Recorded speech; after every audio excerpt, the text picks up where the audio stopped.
Kev, you know what's really annoying? Something that really annoys me. I also love that we start right when you open your can. I wanted to get it on mic, yeah. There we go. It was beautiful, nice and crisp. Ginger Mule Polar Seltzer, so good. Oh, that sounds pretty good, honestly. This has my official. It's like a virgin, whatever, Moscow Mule or whatever. Mhm. So good. So, Bears get an extra week of practice, I think, right? Is that how that works? Because we got the Hall of Fame game. I don't know if we have to stop a week early. I don't really know how this all works. But most teams just started practicing, right? And the one thing that I find really fucking annoying is it's like people have never played a team sport before. We're getting a lot of I'm sorry, I'm gonna call it THGO a little bit. I love them. Very nice guys. They seem like I'd love to meet them. I'm sure they're not as bad as I want to give them shit for right now. If a team looks lethargic because they've been practicing their asses off, they got a day where they look a little low energy, that happens.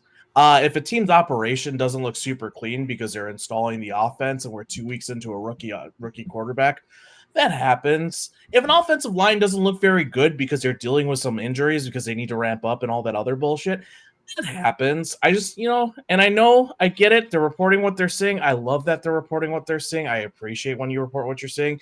But I feel like there's a difference between when I listen to I don't know, Under Center and it's like Josh Schrock talking about what he's seeing. He's like, yeah, but also guys, it's like super early, blah, blah, blah.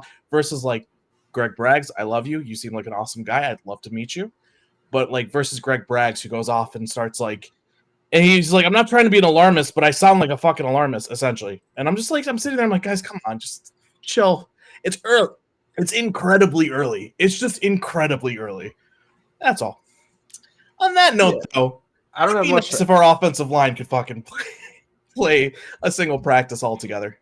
I don't have much to add to that because I don't really. I don't. You don't follow training camp. I think it's counterproductive. It is. But a lot of times.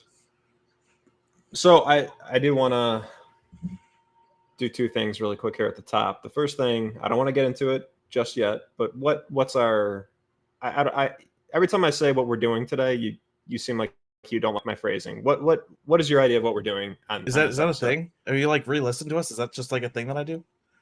No, talking about this specific episode when I try to say we're going to go. Episode. Oh yeah. Sorry. Every time, because you keep saying one concern, and it's not one concern. You were saying one concern. I got concerns. No. You've got concerns. We're going to go through each and every single starter on the offense today. I don't think we're going to fit the defense in. If we somehow fly through, maybe we'll go to defense as well. One concern, comment, concern, phrase, anything about each starter. It doesn't have to be a concern. I have no concerns about DJ Moore. Okay, you know what I mean? So we'll say the good and we'll say the bad. I thought it doesn't have to be a good and a bad. It could be a good or a bad. It could be a good or a bad. That's what I'm trying to get at. I'll probably then try to run the gamut really quick with mine. Before we get to that though, you're talking about practice, and I think we should have recorded last week because I do want it was a new segment, Adam's training camp report. Adam went to training camp. I did. It was fun. It was cool. So I was supposed to go with you. But long story short, they said that I got the ticket secondhand. They said that the event was canceled. I think they just canceled it on StubHub because I'm no practice off StubHub, which in my mind may be concerned that they would deactivate the tickets that you'd already received. But I received them through Ticketmaster. I figured the systems to communicate. I did tell you that I think these tickets might work. I never confirmed, nor did I actually confirm myself. I just tested them. And then you bought tickets to a Sox game, which I'm just going to throw out there. You are a Cubs fan. I'm also a Seattle Mariners fan, and the Mariners were who they were. I know. I also kind of like going. I like being at the Sox Park a little more than I like being at Wrigley. I think that's probably the hottest take I'll have today. But yeah, it's a pretty hot take. I got to disagree with you wholeheartedly. As a Cubs fan, it's just easier to move around. I mean, watching the stuff that's on the field, probably the Cubs. Yeah. Anyway, I said long story short. Now I'm making it long story long. So long story long. My friend Pat was in town from Texas. He's also a big Bears fan. So I took him instead because you couldn't go. And we tried the tickets that I had on Ticketmaster because it was why the hell not? You might as well see if they work because they were still there. They worked, got in. I recorded every damn play, like literally every full speed rep, 7-on-7, 11-on-11. I'm like, this is awesome. So, and I know I disagreed. I was ready to disagree with some of Twitter observations. I think one of them was Caleb overthrow, and I'm like, Rome bent his route in for some reason. I'm pretty sure that would have been you saw yeah, the play. well, I'm not one to use practice to inform anything, but I'll probably reference one of the plays. It's just people overreact. Oh, people overreact to the slightest fucking things because they forget that, hey, shit happens even in games. Like, you're just gonna miss a throw, et cetera, et cetera. We don't always know why. You got to actually go back to the all 22. So I was just like, what? I was recording it just to get, good feedback. I want to know more so for myself than to give a shit about anybody else. But yeah, no, practice was cool. It was fun. So very chill. You also you'd like to meet Greg Braggs one day, and if I recall correctly, you had love to have a beer with him. You literally just said a beer. Yeah, no, I'd love to have a beer with him. I feel like he'd be a great guy to meet. I don't know if I want to meet him at practice. I'm gonna be straight honest with you. He was there. There's evidence that he was there, right? There's evidence that he was there. Sure, I'm sure he was. I don't know. Yeah, but you sent me the thing of all the other guys who do what we do to, for some reason, better results. And he was in that picture. I think. Was he in one of them? I don't remember. Yeah. All I know is so Kev, next time when we get to go to training camp together, are we gonna have a Virginia's DMs t-shirt on? This wasn't CHGO, by the way. I'm not calling out the CHGO guys on this in case anybody, because you're bringing up Braggs, calling out some of the other, like, the people like us who are all wearing their t-shirts, and I just thought that was funny. Okay, so that is the cringiest shit in the world, in my opinion. With that said, I mean, good for them. They're advertising their shit, man. I'm not, game respect game. I mean, we should at least attempt to, and like at the very least, I should post this video on Twitter, and God knows I probably won't do it. We're not going to, because I don't care for people to listen to my dumbass. I mean, so if let's say some people have started listening to us in a year, I don't want to wear Virginia's DMs shirt. I don't want to meet any of those people. They might be nice guys. I don't want to meet them. I was trying to be nicer, guys. Just trying to be nicer. Just trying to. I am picturing, though, a Virginia's DMs t-shirt, and like that is pretty funny. It can't be her face, though. We'd get fucking sued. Like, the fact that we're using her right now, like, we don't have to sell. We don't have to sell them. We don't have to sell them. We can wear them. Yeah, I guess if we're not making a profit off of it, is that how that works? I don't know if it's a parody at that point. I mean, anybody could wear any t-shirt they want. I mean, it's a t-shirt. Yeah, we're not profiting. You're using somebody's likeness. Just throwing that out there. It's pretty. I mean, I'm fairly certain we're not supposed to have her as a logo. So, Bears, just send a cease and desist if we're not, and we'll stop. Just don't sue us, please. We'll cave that easily. Yeah. Are you kidding me? You think I got the balls to go against the legal system? I will see Kevin Warren's ass in court. I don't give a shit. Okay. Well, you can pay for the court fees. I ain't paying for shit. I'm not paying for court fees. I'm defending us. I'm the lawyer. Right, well, what's the fee? Who is this registered under? Do we have an LLC? Anyway, let's continue. So today we are going to go through each and every single player, each and every single starter, not player, because God knows we're not even at what they got, like 90 something on there. Yeah, let's offensively, let's just go position group and then hit the players that we want to hit. Yep. So you want to start us off? Where are we starting, Kev? I'm gonna have you roll call this if you're ready to. If not, I can pull it up. I mean, I think offensive line is the topic of the day, and I think if this offense doesn't work, I think offensive line is the most likely culprit. So, sorry, go on. Let's talk offensive line, and I think everybody's favorite whipping boy right now, for pretty good reason, is Nate Davis, who today, August 4th, was supposed to be in full pads. No. Pause. My OCD cannot start at guard. We have to go right tackle to left tackle or left tackle to right tackle. My OCD cannot. I guess, but I mean, okay. Let's please, left tackle. Please. Okay. Cool. Thank you. So Braxton Jones, I'll say this. I've been a bit of a Braxton skeptic for the most part. I understand all the arguments. You tell me why you think he's going to be good this year, and I'll go after. I believe in the year 3 leap on the offensive line, specifically at like OT, and well, typically you see it bigger. I think you see it bigger at guard. But specifically because you've got a small school left tackle that shows you all of the athleticism you need, all of the traits that you need. It's specifically, he has an issue with bull rush. And the first thing I think of is, well, the difference between an Alabama left tackle and Southern Utah? Southern Utah, yeah. Southern Utah left tackle is pro level weight training program over there. Yeah. Your strength and conditioning, you're not adding all that to his body right away. He's going to be a couple years behind when it comes to development there. So my thought process always is, specifically, you don't add mass like that during the season. I'm sorry, whoever the fuck is listening to this. During the season, you're concentrating on football. You're not concentrating on your body. You're typically adding mass during the off season. That's why everybody comes in with a giant body transformation during the off season. And it's going to take him a couple off seasons to get there. So, hey, I suck at a bull rush. My thought is, so like Larry Borum, let's back up. Larry Borum could handle a bull rush, could not handle his outside. I immediately say, you're a swing tackle. I'm sorry, but if you can't beat speed to the edge, there's nothing I can really do to get you to be a bit faster outside of maybe lean you up a little bit, which he didn't have the mass to get leaned up.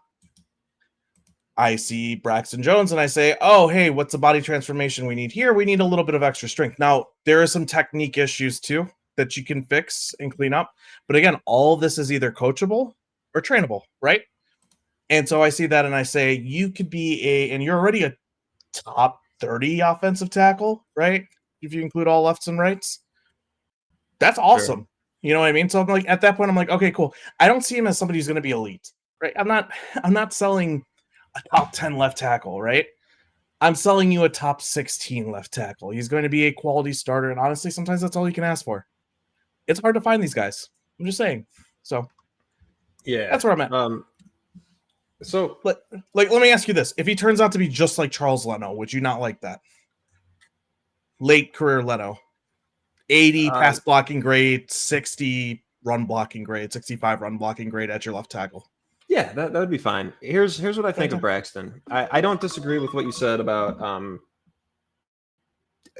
the third-year leap is real, on the offensive line, and there's plenty of reason to think that I'll say it's miraculous that he came in as a 5th-round rookie out of Southern Utah and was passable at the very least. This is just, I guess, just eyeball test with me. I think the bar that we're putting him at, like top 30, is maybe a little fake. I think he benefited a lot from not really ever being on an island. He had the most reps being on an island. If you look at the, I'm fairly certain he had the least amount of help from a tight end. If you look at the, are you just saying compared to Darnell Wright or compared to? No, compared to all tackles. Okay. Yeah, I'm fairly certain he actually is like top 5 most reps of being on an island himself. Okay, but well, continue. I don't quote me. Don't quote me. I got to look this up, but I'm fairly certain from the charting he's top 5 at that. That's possible. I guess I more so would be referring to there weren't a lot of true pass sets. I think that is true. I think he benefits quite a bit from a lot of the play action stuff, a lot of the the threat of fields running. Defenders more so, mush rushing a little bit. They're not necessarily pinning their errors back because that's not necessarily what they were trying to do to Justin Fields. We're going to have a fun time talking about this because everything you're saying right now is exactly why when I hear about the offensive line shit, and we'll get to it when we go to the unit as a whole, I'm just going to be like, cool, talk to Shanahan about how much he cares about offensive line. Continue. That's fine. I'm not even saying this definitively. I just think the bar is probably a little lower than PFF. I'm going to throw out there, say, or that the pass block win rate that ESPN will get. Like I think it's a little lower than that. Well, you got to pull up the TPS grade, right? And I haven't looked at that in a bit. It's 60. His overall passing block grade is 70. What does that rank him in? Because everyone's going to go down on TPS. Let's be honest here. Well, let's see. So Braxton is 25th amongst amongst people that have his number of stats or his number of snaps last season in overall pass. Exactly his number of snaps or 20% of his exact number of snaps. I just filtered. Can we just filter by 20% of the top? No. It's the easiest. Never mind. I mean, I guess he's got probably the lowest TPS snaps anyway for most starting out left tackles because didn't. I'm saying total snaps. Yeah. He played 421 snaps last season, so I'm only looking at tackles that had at least 421 snaps last season. Oh, I would have done like 200. But okay, yeah, that's fine. 25th, that means he ranks higher, I think, than people. 25th in his actual pass block grade. Yeah, TPS. 30. No, his pass block grade. Oh, sorry, I'll say TPS 30, if I mean TPS. What's TPS? 33rd in TPS. So it is not that big. It's not a big chasm, but it supports what I'm saying a bit. Yeah, I mean, how much is the difference between 25th and 33rd in TPS grade wise? But again, it doesn't even 5 points, 65 versus 60. I'm sorry, what's the question? What is the gap in grade between 25th and 33rd TPS wise? 25th is 63.3 and Braxton also it's 3.3, 60.7. So it's like nothing. Yeah, it's like nothing.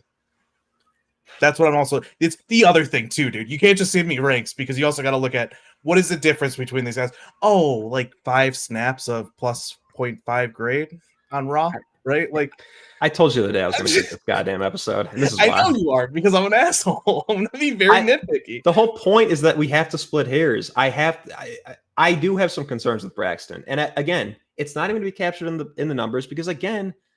There's dudes playing contain and bush rushing and just kind of hand fighting with them a lot of the time. Let's stop. We don't have to get into detail here because I don't want to get into too much detail. We each have one comment on each of these guys. My comment is, let's see that year 3 leap for Braxton Jones. What's yours? Let's see him when edge rushers are actually trying to rush the passer on a real pass play. All right, there we go. Let's continue. I don't want to get into too much I'm not counting him out, but I can't get totally there. Cool. All right. So let's kick in. Who's our left guard? Who's our right guard? Let's flip this. Nate, is it Tev that's left? Or no, it's Nate. Tev's left. Tevin's our left guard, yes. Got it. Cool. I don't think there's a whole lot of time to spend. I think we have the same comment. Dude has a fucked up back fucking healthy. Get hurt. Yeah, stay fucking healthy. Can you stay fucking healthy? Please. Stay effing healthy. For the love of God. That's all I ask for. Tev, if you stay healthy. How do you feel about Bill Murray? What are your thoughts on Bill Murray? I don't know about Bill. I mean, I love his movies, but oh, come on, don't set me up. I have to. But you're setting me up. Let me do it. Okay, go. I don't have any. Of course, I don't have any thoughts on the football player. I have none. I've thoughts on the actor for sure. But fantastic. Can we? The one thing that I will say is this is where I come back to the Bates Coleman Shelton move and setup. As you know, my first thoughts when I saw Bates get traded for, I said inside offensive line depth piece. That's been my thought. I never saw him as our starting center. I think he really is competing there. Shockingly, I guess Coleman Shelton isn't as good as I thought he'd be. I thought he'd just win that outright pretty quickly. Yeah, he's just a guy. He's just a jag. But I am very happy that we brought in 2 guys with some versatility in case something happens. The issue is, I think we could withstand one injury decently. Yeah, the issue is when you've got 2 guards, but we'll get there.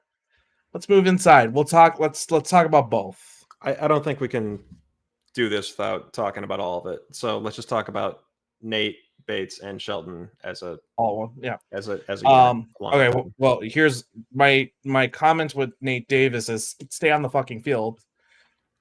I know I'm throwing the F-bombs here pretty loudly, but that's because both of them frustrate me for different reasons. Nate Davis was off the field, not always for injury, but also family concerns. That's fine. I understand that. We all have family things that we need to go through. perfectly fair. This year, it sounds like there's some injury concerns as well. It's just all over the place. And it's like, dude, you get a contract to play. We need you to play. Just be out there. And yeah, and then I would add to that concern, when he's on the field, I think there's a high probability that he fucking sucks. He was okay. I don't know if he fucking sucks. He was okay. I don't think our offensive line was ever that bad.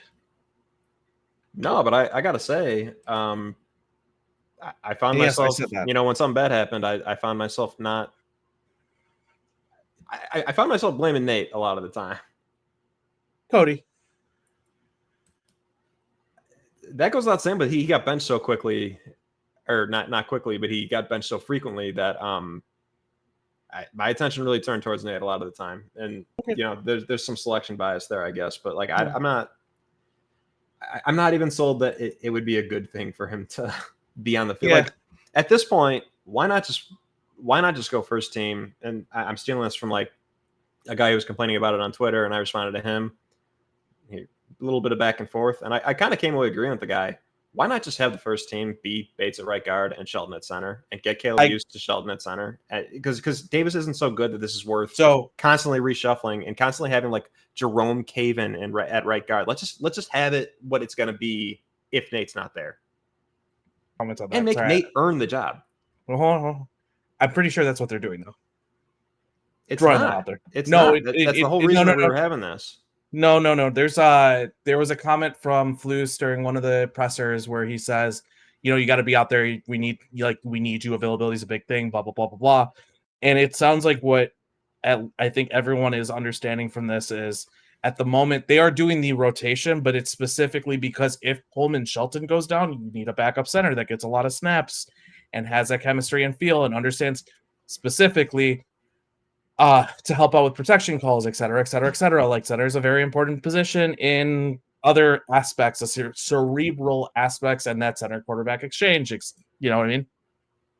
So it sounds like the reason why they're getting those reps right now with the rotation still is specific. And now they're also doing a lot of Ryan Bates at right guard. It honestly sounds like what they're setting up for is Bates to be at right guard starting, and then that center position, Bates being ready to kick inside if something happens to Coleman Shelton. They need to get him those reps. That's fine. And when Nate Davis plays, he can get his reps. Yeah. I guess I'm just saying let's make it official. Let's put out a new depth chart where the starting right guard is Ryan Bates and his backup is Nate Davis. Is kind of where I'm landing on this. All right.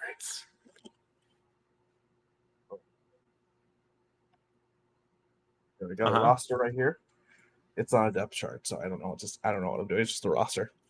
You're showing off he went to training camp again. Yep. I'll say this really quick also for Nate Davis to the he sucks argument. 47.9 pass block grade out of 58 people with at least his number of snaps. That goes down to a 26 true pass set. I believe it. Our interior sucks. This isn't, I honestly no. I don't want to make it sound like I'm anti Nate Davis to this extent because he has been okay on the Titans at least. Mm-hmm.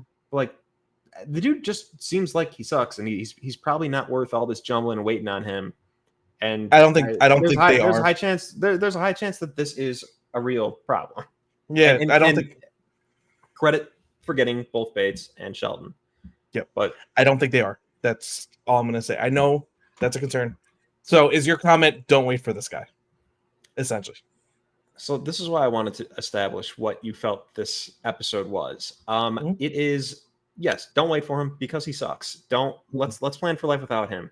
And just the interior as a whole probably can't actually even withstand one injury, if I'm being honest, because then I think we have two bona fide weak spots on the offensive line. What are the two? With one injury. So we're talking full slate of starters. Bates instead of. If the left guard is Bates, the center is Shelton, and the right guard is Tev.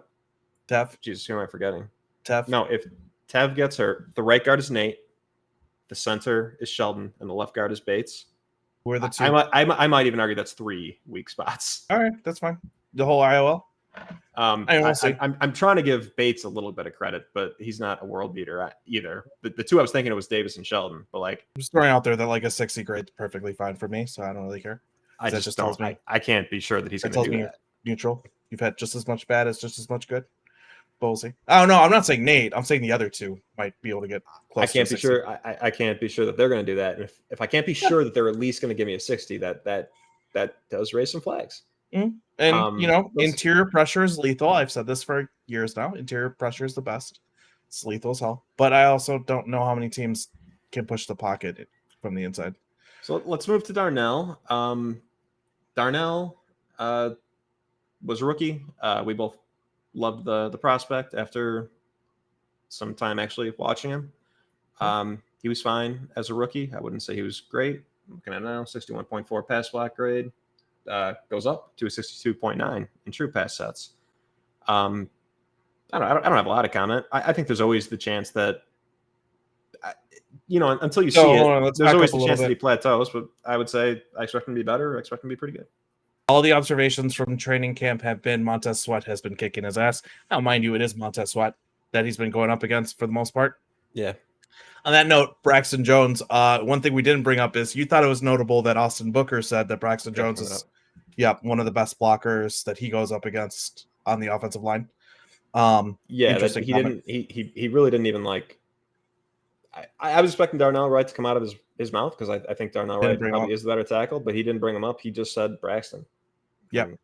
He also said Braxton's one of the three best he's ever gone against, which, like, dude, you went to Kansas and that was the only year you played. So Braxton probably should be the best you've gone against, but okay, fine. Who knows? I don't know. Who did Kansas play? Kansas could have been a cupcake that some SEC school scheduled. I mean, I know they played Illinois last year, so that's one of their non-conference opponents. And hell yeah, let's go. They also had a pretty good record, so I'm pretty sure I don't think it got much harder non-conference than. Pulling away from it. My comment with Darnell Wright is show me why you were a top 10 pick. Right? Like, I need more than what, like, as a rookie, he had a good year. Don't get me wrong. But JPJ also had a very strong year. Broderick Jones ended the year very strong. Like, show me that you were the right pick there. And I know JPJ wasn't on the board. Like, I'm not trying to say that. But again, like, Broderick Jones had a very good year. There were a bunch of tackles this year you could pick from, right? That might be very good. Yeah. Give me more than solid. Because you're different than a 5th round pick, right? You're coming in with that expectation. I don't play in the SEC. There's not. He's already a massive man. He didn't really need to add to his body, so he should be more pro ready. I think what he did last year is totally fine. I would agree. I'm not trying to downplay it. I'm just saying, like, show me more. Just continue to show me more. That's it. Not trying to be. I'm not criticizing what he showed so far. Yeah, I'm just trying to think realistically. I think if he does, just improve both those by 5, and I'll be underwhelmed, but I'll be fine. Sorry, I've got Twitter up on the right, and the first thing is, without Googling, name a famous historic battle, and it's a picture of Tyreek Hill in a condom. Continue. My fault. I commented on that post, and I also commented on somebody telling Tyreek to get a condom actually recently. So that hits multiple levels for me. Yep, that's what he's off. Continue. So I just think I think pass grade wise, like, is it out of the realm of possibility that he just is great and he's an 80 pass blocker? No, I think that's totally within him. If he could just up that to 70, I'll be happy. Yeah. So that's the offensive line. Here's my thing as a whole, and I want to bring in. Unless, do you have anything else you want to bring up about any of the individuals? I've got a little bit of a thing as a whole as well. So all right. So my thing as a whole is, you know me, I'm a firm believer that offensive line play is very much so dictated by quarterback play.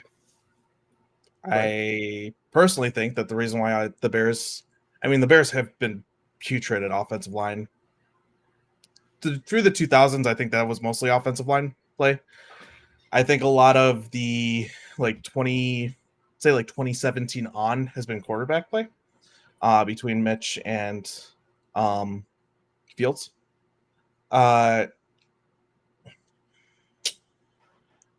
If you've listened to, I forgot who it was. There was a certain podcast. It's not one that I typically listen to. It's just that I saw that they had an interview with man, I was about to say his dad again. Kyle Shanahan. So they did an interview with Kyle Shanahan, and in that they ask, why don't you spend, like, what is it with not spending a lot of resources on the offensive line? And he's like, you invest a lot in weapons. And he goes, do you see the product on the field? Like, why am I going to spend that when I can go out and get a 5th rounder, get a 6th rounder, etc., and still have the offense that we have, right? He's like, I hear the calls constantly. We need a 1st round offensive tackle, etc., etc., etc. We need to invest in the offensive line because look how bad it. And to be clear, outside of Trent Williams, their offensive line fucking sucks. Like, it is actually objectively bad beyond him. All of last year. The difference, though, is you had brought it up. Scheme protects Braxton. Scheme protected a few guys on this OL. I think moving forward with Shane Waldron, let's talk about Seattle's offensive line.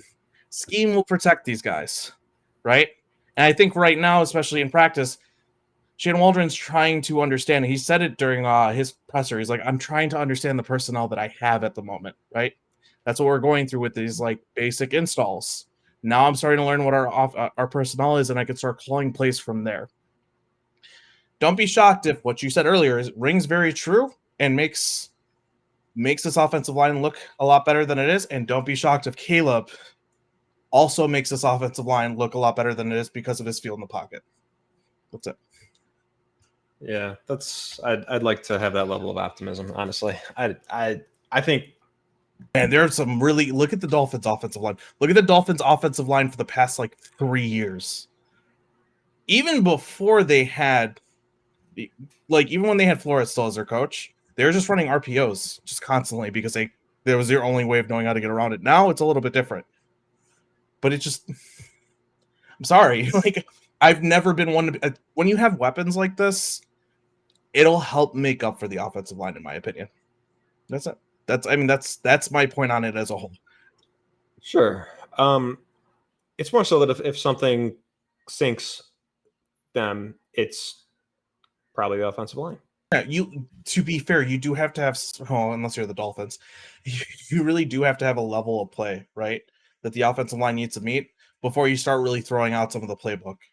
You got to hope that we hit that bar. Yeah, I can't. I wish I were more confident that they were going to do that. I think we'll be fine. You know, there's two sides to the scheme change, and one side could be that it might be for the worse. All right, so let's have we should have a bet. Should put out a bet. No, because the whole point of this is that we're talking about potential concerns. These aren't necessarily predictions, but I could see how this could go pretty south. I could see, last year the Panthers were thought to have a pretty good offensive line, and it ended up being the worst in football. Mm-hmm. If there is a Panthers this year, as I look down these offensive lines, the Bears do kind of stick out like a sore thumb as one that everyone's like, this one's probably fine. But it's like, man, there's like one injury or maybe no injuries away from this one not being very good. The other thing is, you say this, and I agree that offensive line tends to be a weak link system. You could actually get away with one weak link. I would say that the strong links are not super strong is an issue there, where like, the truly good ones, like I'm thinking about like the Cowboys when they had the awesome offensive line, like they would surround, Tyler Badash, or however you pronounce that center, with like 4 like borderline Pro Bowl offensive linemen. It's like, yeah, we could have a weak link, but it's twofold. If only one of our links is too weak, it's like I feel like the other ones aren't really that strong. And yeah, but that's not what the weak link system. You want them to be at least average or better around the weak link, but not being better doesn't make it a non-weak link system, right? It doesn't just crumble because they're average and you have one weak link. It's still fine. To your point, if that makes sense. Just because they're average and they're not weak, just because they're average and they're barely not weak links doesn't mean that now all of a sudden they are weak links. That one weak link is a lot worse. A lot worse. The key word there being a lot. I guess it's more so that if you go into the season being like, okay, this is our weak link, but here are 4 other guys that we're pretty sure are going to be average. It really only takes one of those guys to be average and the whole thing crumbles. I'd like to have started from a higher baseline, like the Cowboys, who knew that 4 of those guys are going to be good. We actually don't know that a single one of these guys is going to be good, and that concerns me a little bit.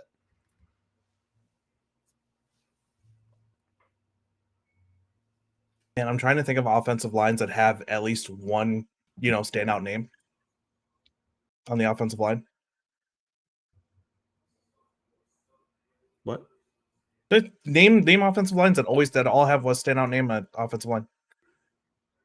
It really feels like a feast or famine unit. I mean, the Eagles, I guess. Eagles and Browns, but feast or famine, multiple names.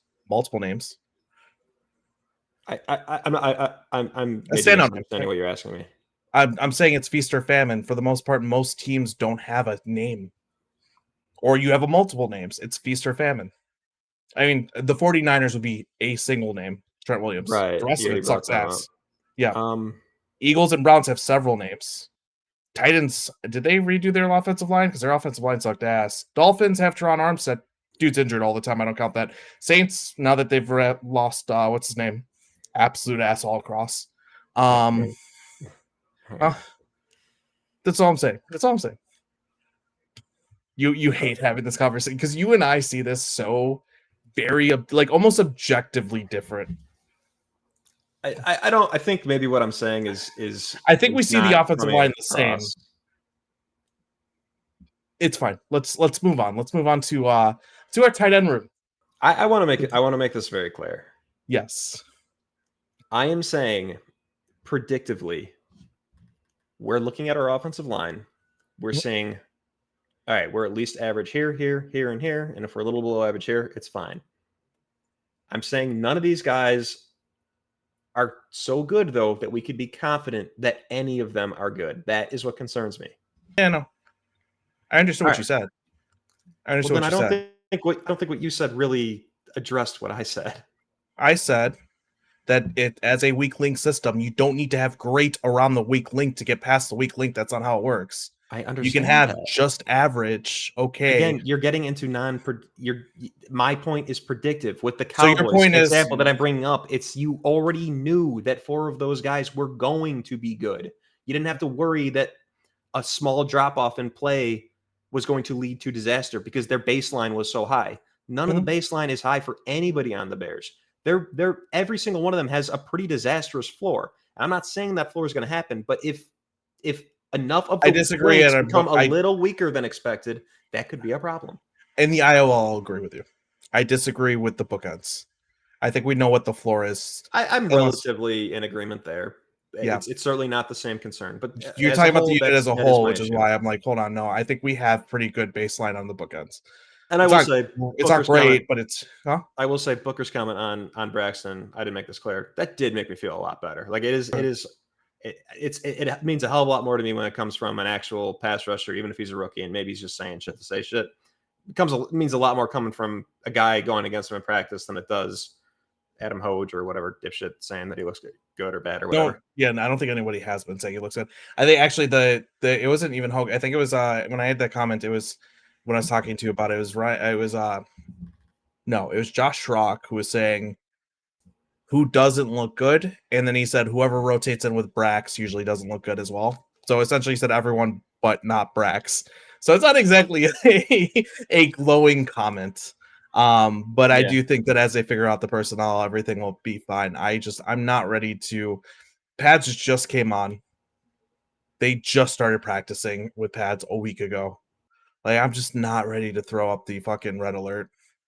Yeah. That's all.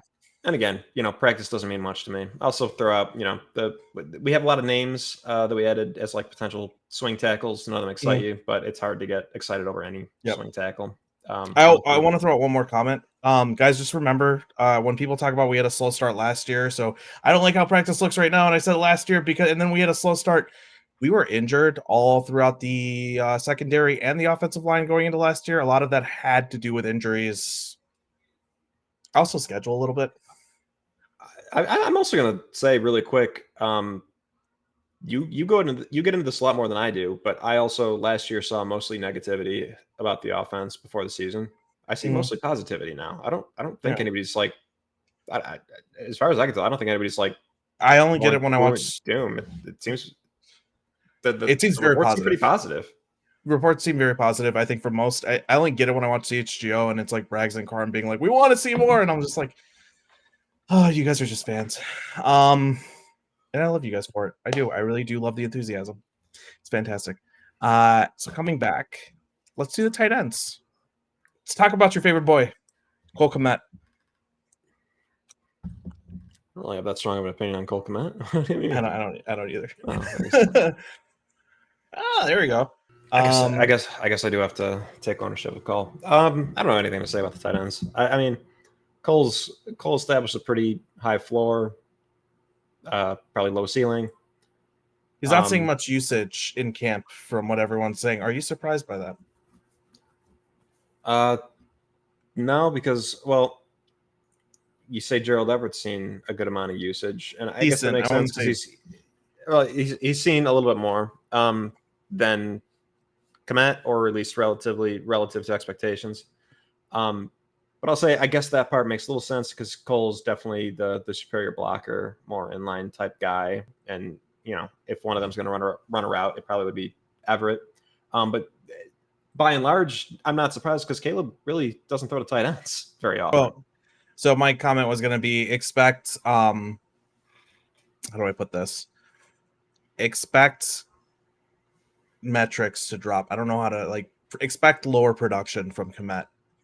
And that's okay, because I don't expect us to be a lot of Kmet. If you look at it, Kmet's a high volume targets. It's actually funny. I think I forgot who mentioned it. I need to double check it again. Don't take I really should just look these things up before I bring them up. I believe it was Roshan Johnson was third in targets or catches, one or the other, on the team, behind DJ Moore and Cole Kmet. Right? Ooh. Yeah. I want to look it up.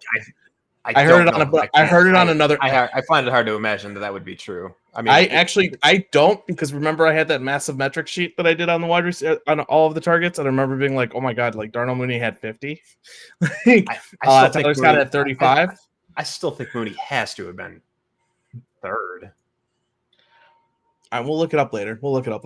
But if that is true, essentially what I'm really trying to go there is Justin Fields did lean on Kmet as like a dump off and like a, just like a,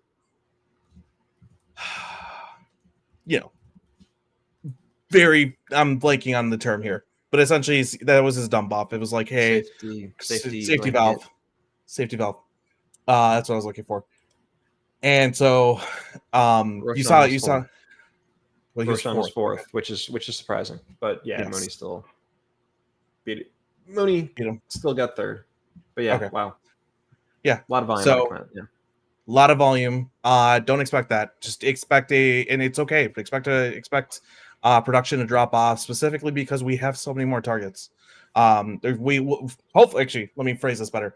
There will hopefully be more targets to go around, right? Because we didn't throw the ball too much last year. I think there was we were last in the league on attempts, I believe. But there will be more targets, but there's a lot more people to share it with, right? So opportunities are going to go down. On that note, I probably will stay away from most Bears players in fantasy outside of maybe DJ. We'll see. Just throwing that out there because opportunities matter. But so yeah, for sure. I'm going down our little rabbit hole to make sure I didn't say something incorrect. Last season, USC, their top receiving tight end finished fifth on the team with 26 receptions. That's in 2022, his Heisman winning year, 1, 2, 3, 4, 5, 6, 7, 8, 9, 10. That same guy was 11th, leading the team in terms of tight end receptions with 10. So that's a function of Lincoln Riley. But I certainly don't watch Caleb Williams and expect Caleb to be just the way Caleb attacks the field. He's looking downfield, and neither of these guys are going down are big downfield threats. There is also the difference though between an air raid and what Shane Waldron is going to be running. I don't Sure, expect Shane Waldron to run as don't- much 12 personnel as he did with Seattle. I think a lot of that was a function of Seattle's offensive line, which I do think the Bears' offensive line is still a tick better than that one. Even with everything we talked about, we can not go back to that. Let's not revisit it. But there is a schematic difference here. I don't think it's going to be that low, but I understand what you're saying. Oh, of course, it's not going to be low like that. But it lends credence to really at no point during Caleb's recent history has he been asked to look at the tight end. And again, the way he attacks the field, he's just not really looking for a safety blanket or whatever. Cole will still get his. He's a solid player, but it's not. There's at least 3 mouths that we're wanting to feed a lot more than Cole Kmet, and last year that was not even close to the case. Yep. So yeah, that said, my overall thought is, I'm fine with it. I think Cole, again, very low floor or high floor, low ceiling guy. Glad to have him. Good blocker. I also think we maybe have the best backup tight end in the league. And God damn it, I love Mercedes Lewis. I'm glad he's here too. So I feel great about the tight end room. It's not going to make any difference, but it's certainly never going to be the reason we lose. But we are going through each player, so I want to go over to Gerald Everett real fast and say, just make some splash plays. That's what I'm expecting from Gerald Everett. I think that's how many splash plays can you make? I don't expect, again, we're going back. I don't expect high volume to our tight ends, especially because we got 3 wide receivers to feed. But I'm expecting some crossers and seams and stuff for him to hit as on some splash plays on some big explosive passes. So what can you show me as a splash, as somebody we can go to for explosives on the offense? That's my thoughts there. Yeah. It's just total offense in this damn thing. I don't know. I guess essentially what I'm trying to say is I'm not looking for efficiency, right? From Gerald Everett, I'm looking for some explosive plays out of him.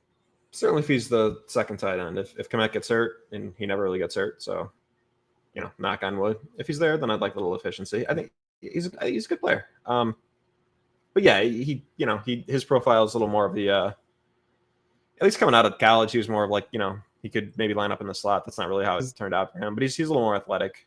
And he's got that wide receiver built to him. Yeah. So I want to see him do that, He could do a little bit. Make some linebacker look stupid. Cool. You got any comments on Everett? I feel like I kind of laced them in just real There's quick. Nothing to really say about him. I'm glad he's here. I hope they don't play too many 2 tight end sets. I doubt they will. But is Mercedes Lewis on his 19th or his 20th season? Remind me. Oh boy, I watched his draft. I want to say he was selected in the 2006 draft. Ooh, maybe 05. Let me look it up. But goddamn, what a king!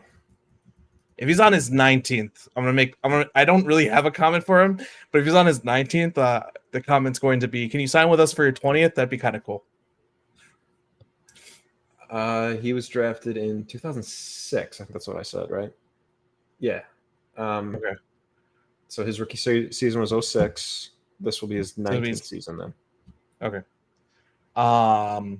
Yeah, keep coming back. Yeah. Let's go on. Let's move on to the wide receivers.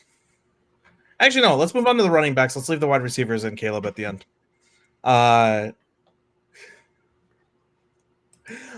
Swift, what are your thoughts? Give me your comment, concern, question, whatever the hell you got.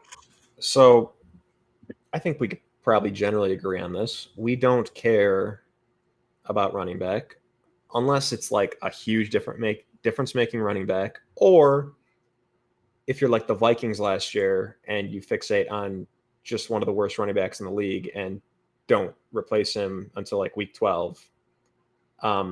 Otherwise, you just kind of have a guy, right? It doesn't really matter, right? Like Christian McCaffrey, big difference maker. Alexander Madison, big difference maker in a bad way. Yeah. for the most part, they're all just kind of guys. Otherwise, right? Kind of. I mean, can I rely on you a little bit? Right, is really the question that I have. I don't know how reliable DeAndre Swift has been, but yeah, I mean they're Jags. I don't mean to be a jerk saying that, but I do want to make a comment on, since we can't really say that about all these guys. Khalil Herbert, why are you number 2? I'm not sure that he. We don't know that he is. We don't know feels exactly like how it's going to play out. I mean, he came in for a series after Roschon Johnson during. He could be 3. We don't even know. That's a little weird, dude. Let's really quick talk about the Hall of Fame setup because it's a little less weird than it seems on its face. So we only had 3 healthy running backs in that game that were suiting up. Besides Swift, who the fact that he didn't suit up does say that he's number 1, but I'd like to see what his usage looks like. I think they're gonna. I don't think they're relying on Swift to be a bell cow. It's going to be running back by committee. My concern isn't that RB2 is not going to get a lot of opportunities. My concern is that who is RB2? Because I don't think Roschon Johnson should be RB2. And I kind of doubt he is. I understand the usage looked a certain way, but I think they just came into that knowing like this entire first half, it's going to be Khalil and it's going to be Roschon.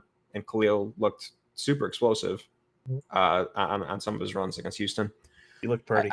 I don't. It's that vision, bro. I'm not super concerned about it. I think they definitely prefer Roschon as like a third down type back. So maybe that eats into Khalil's opportunities. But I think Khalil will have plenty of, first, second down carries relative to the rest of the room. I think Roschon's vision was fine, right? You know me, I'm always going to harp on vision when it comes to running back and what I'm seeing. It's kind of why I wasn't a huge David Montgomery fan. Yeah, of course he's going to do well behind a phenomenal offensive line like the Lions have. Too bad their second best weapon is fucking Jameson Williams, who hasn't shown much. So Khalil Herbert, his vision it's so clean. The way that he can cut and explode through, and he just sees it and he explodes before it happens, and then gets there right as it's happening. And yes, that he really only gives you shit as a runner, right? Like I think his pass blocking is okay. Like, I think it's a little. I think it's overstated that he's a bad pass blocker. I'm pretty sure it's like fine for a running back. We just like our expectations are stupid. Maybe whether it's good or not to the pass blocking point, it actually doesn't matter. It's that no coach he's had so far seems to trust him to do it. Yeah, that's fair.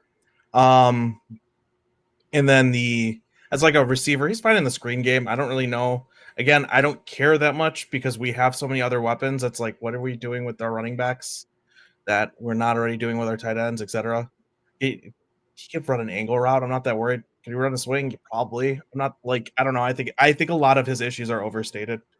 And yeah, like I don't expect us to have him back next year because it's a running back, right? We're not going to give him a second contract. Especially after just paying DeAndre Swift. Yeah. Come back. So I think we could both sum this up probably with the same thought, is that we hope Khalil Herbert gets more carries than we are fearing he might. Yes, pretty much, essentially. Thoughts on Roschon? No. Yeah. I mean, how? Show me more than you showed me last year because you didn't show me shit. And also, it's the same. It's the same comment that I basically had. If you didn't show me shit when you were a rookie, you probably as a running back going to show me shit as a second year running back. Right.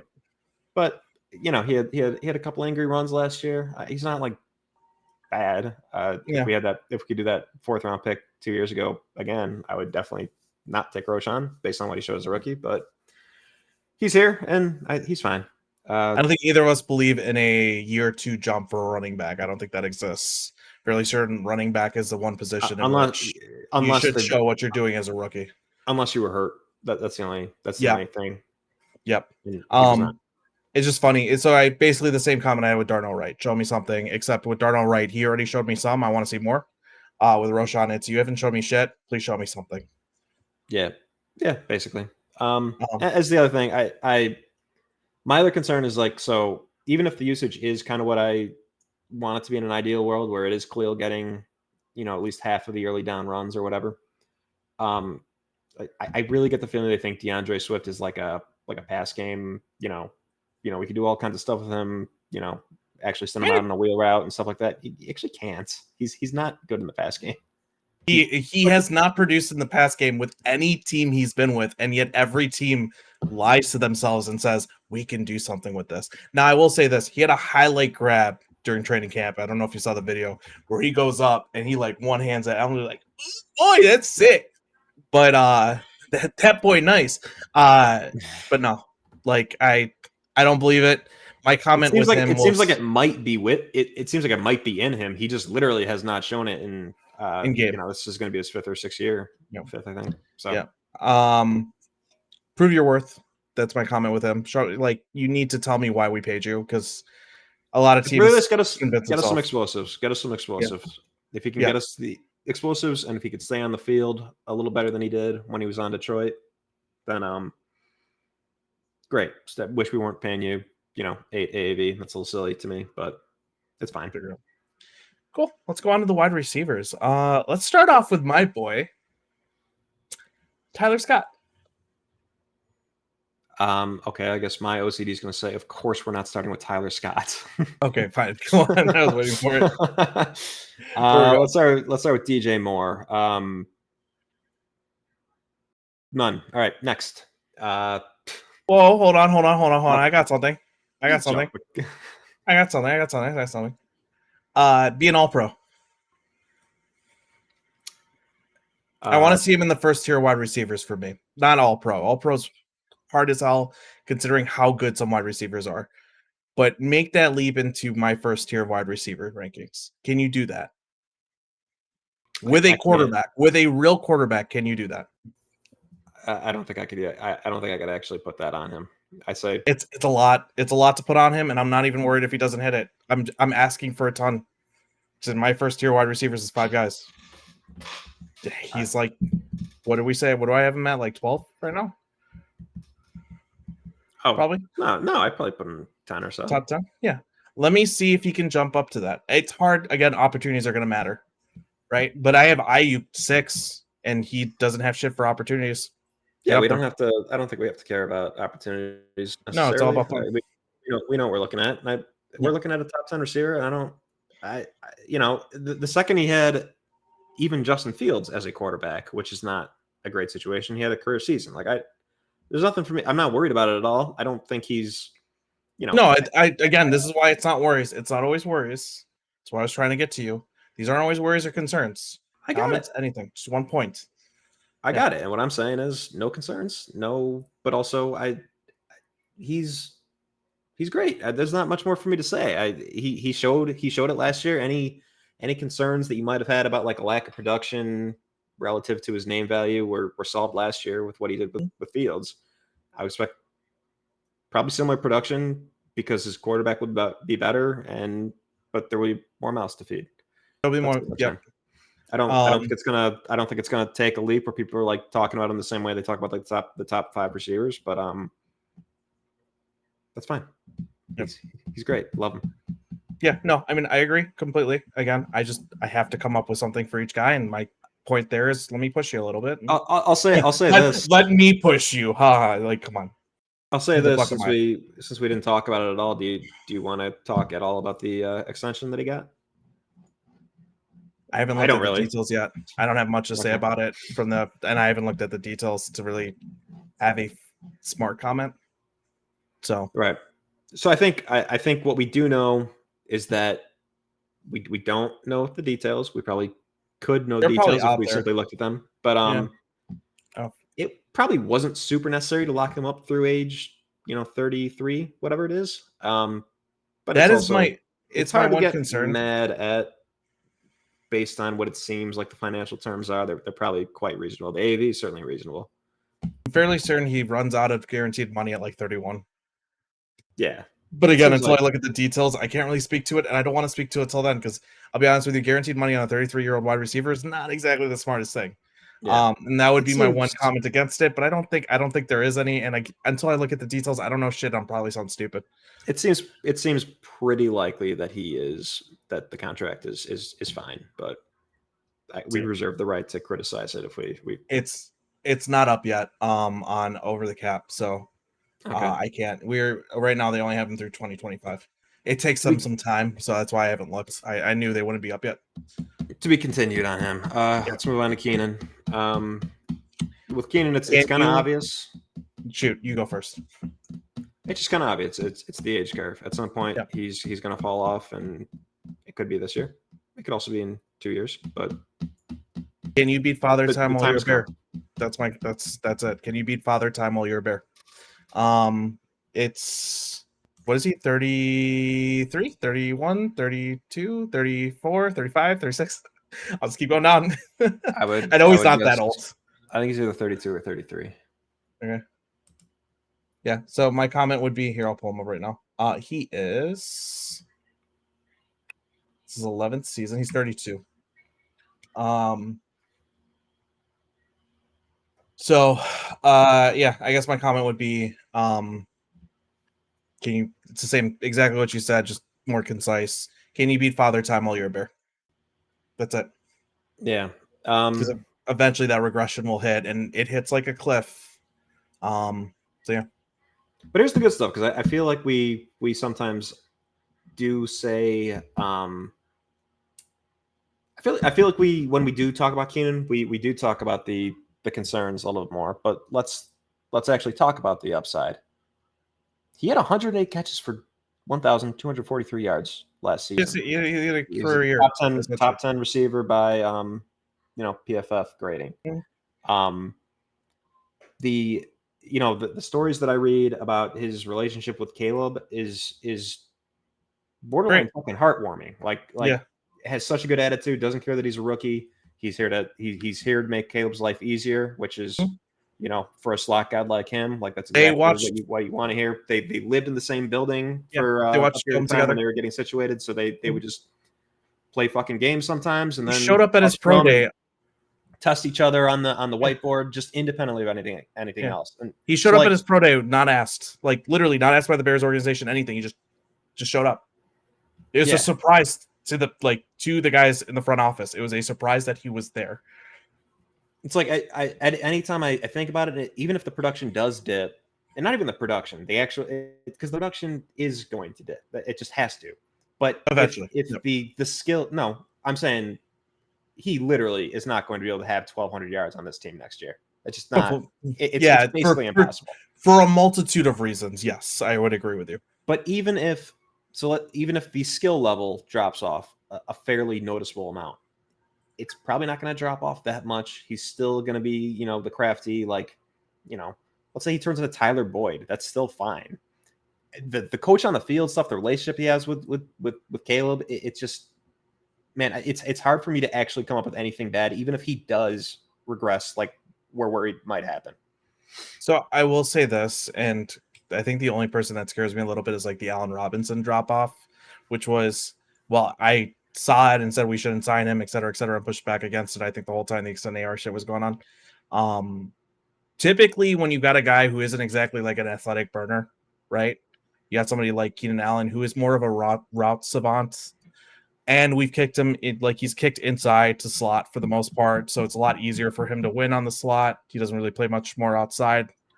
Was always a slot guy, but he does play way more slot now, I think, than he did previously. It probably will with the Bears, which will make his life easier and ease the age curve. You typically won't see as much regression, so you do hope that age cliff does get pushed out further because of the type of wide receiver he is, right? For sure. Now that said, probably could have said a lot of the same with Allen Robinson if we kicked him inside, etc. But it looks like his career never extended, right? And I don't think Allen Robinson is much of a route savant as much as he is a big body wide receiver, but those typically age a little bit better. And then Tyreek Hill hasn't aged yet, and that's the exact opposite, which is Tyreek Hill being the complete athlete that should age quite poorly, and he hasn't aged for shit. So again, this is a case by case basis. It's really hard for me to say. But I do think that there is some hope because of it. Yeah.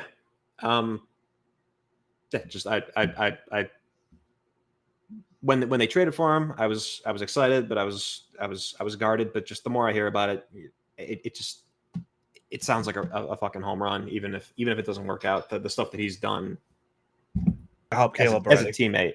And that's the thing. Allen Robinson was never, considered an incredible teammate. I don't think he was ever voted like a captain. I don't think he was considered a bad teammate. But like Keenan is just all the intangible stuff just sounds so good. Yeah. So I really love that. I do love the fact that our wide receiver room is like the anti Giants room, the anti Divas.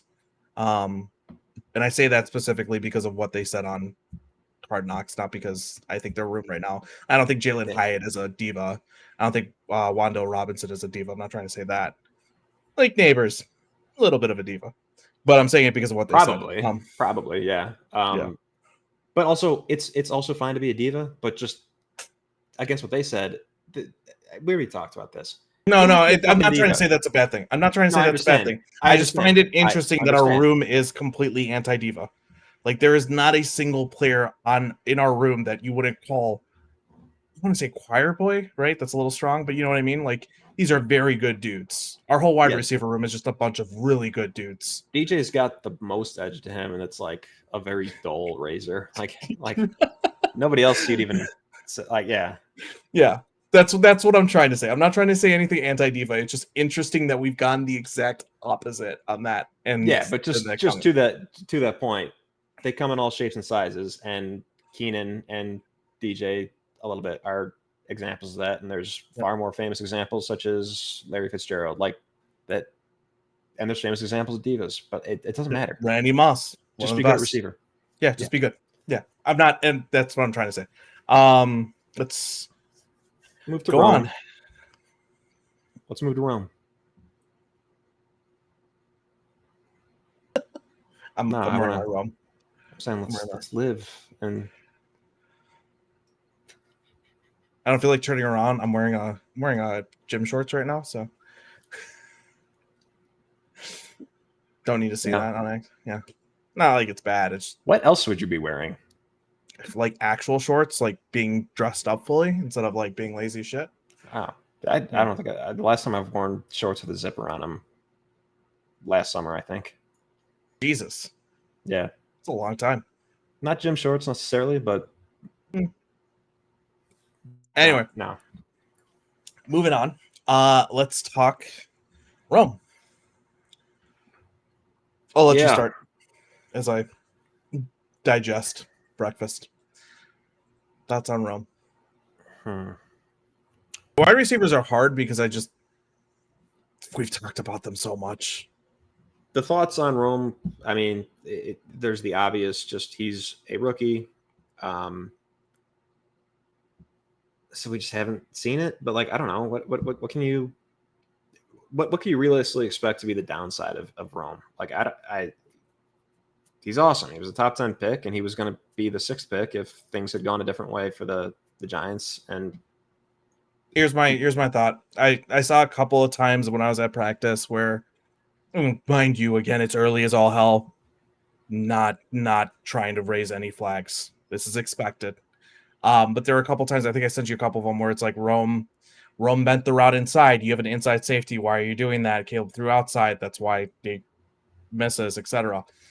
There were a couple of those examples where it's like, dude, just find space, right? So I guess my comment would be, and again, this is why I'm going to switch the comment. It's not about finding space because I think he can do that perfectly fine. He's just learning the offense.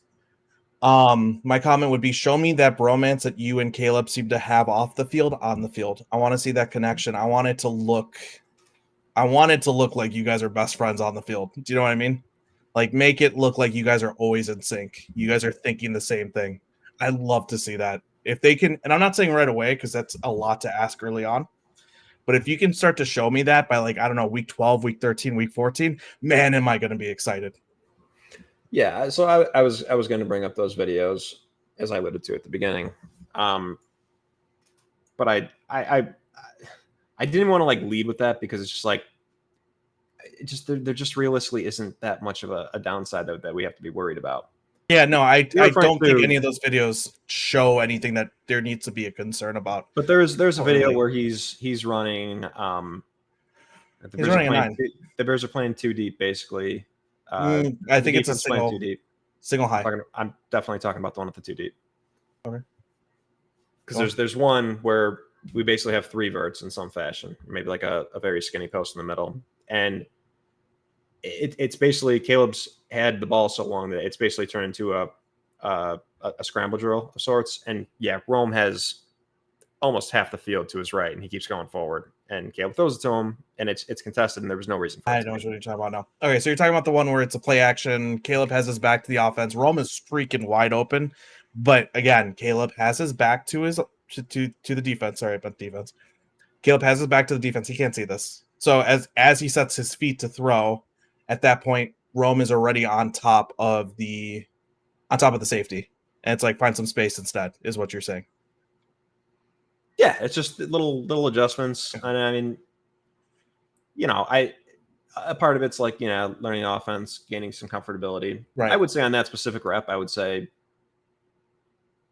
early installs, most receivers should have known what to do on that. Yeah. That was a red flag is going way too far, but it's like we know you're better than that. Your whole thing is polished. We know Right. you should have known what to do on this play. But again, it was one play. And there was another one where.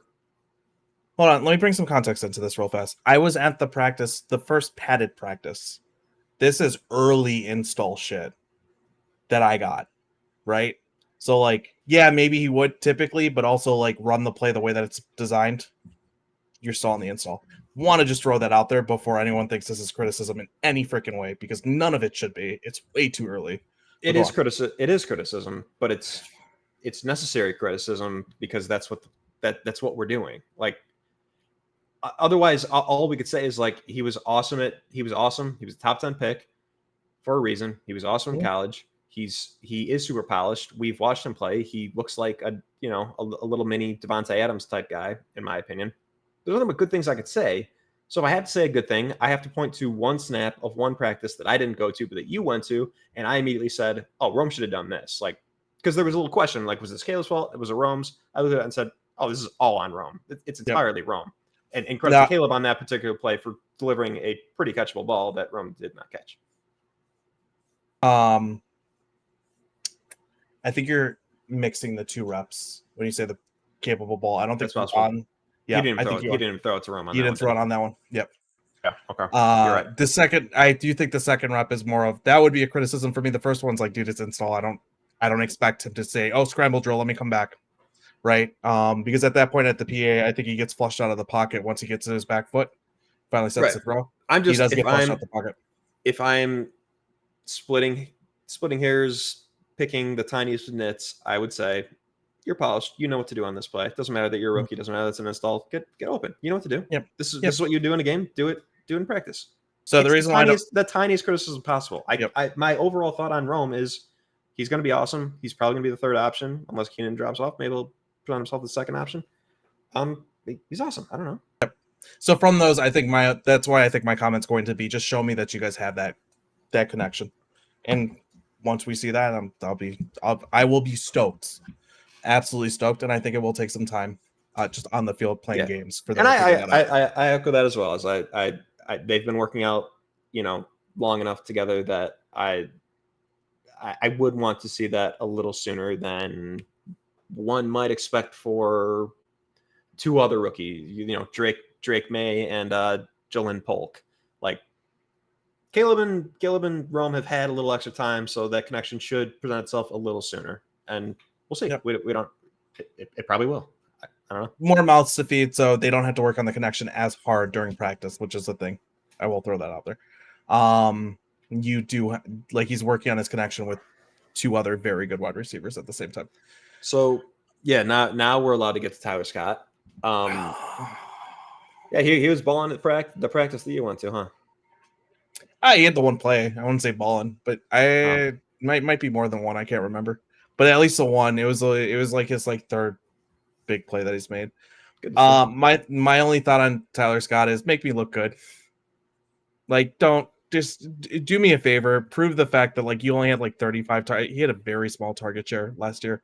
Prove the fact that you had a very small target share. Everyone was wrong, and that my pre-draft thoughts of you as being like a Jalen Hyatt light are true. And just please make me look smart. That's all. Yeah, I think I said, I put the upside at Johnny Knox, and if that happened, that'd be incredible. Be like a Johnny Knox type. I've said it before. Wide I'm not receiver gonna. 4. I've said it before. I'm not gonna harp on it. I think he was raw, and I think that showed up.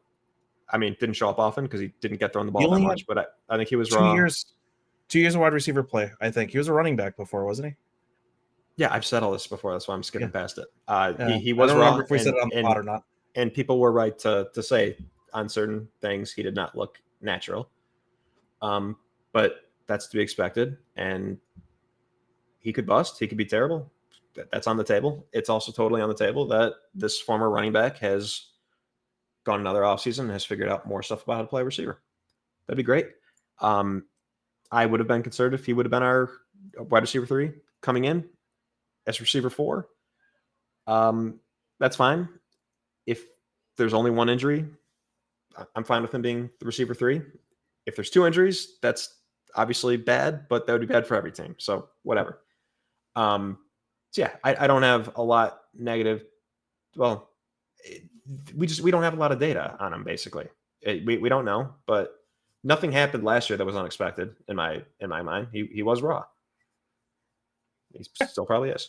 Yeah, I'd agree with all that. I got not much more to say. I just like Tyler Scott. I want to see him succeed. I'll say the rest of the receiver room is dog shit, and hopefully we won't need them. But man, Colin Johnson. Whoa! Colin Johnson was a stud. Just I kind of hope he going up and getting it. The thing is, so I don't know where he would fit a spot. I just don't. Yeah, getting way too into the nitty gritty. I still do kind of want Vilas to make the team and return kicks. I'd like to see it with the new kickoff rules. I think he has a chance to be a game breaker. If he doesn't make the team, I'm not going to cry because I think DeAndre Carter should be the punt returner, and he also should make the team. I also think that Khalil Herbert would be a very good kick returner. Yeah, but Vilas has a gear to him that could be something. And he's done nothing but disappoint through 2 years, and I don't know why that would change, but I'd at least like to see it for a second. See, that's my issue, though, is he's done nothing but disappoint. So I'm just like, I don't know if he continues to do that and gets cut, then I would say, fine. Yeah. And that's maybe Colin Johnson's. I'm fairly certain the fact that he didn't play at all. I didn't expect him to play on kickoff return because you kind of want to hide that, especially since you're playing the Texans. In a couple weeks, you don't really want to show your hand at all on anything special teams. Like what's the point? Why would you? I'm just shocked he didn't play any offense at all. Right? I don't know what that means. Does it mean that he's so low on the depth chart that he would have played, or no? I think that just means that I think that means the spot is safe, and they don't need to see anything else from him because of kickoff return. That's hard for me to imagine, though. That's what I worry about, man. I don't know if it's a worry. I shouldn't say that, but that's what I think is going on. I don't know.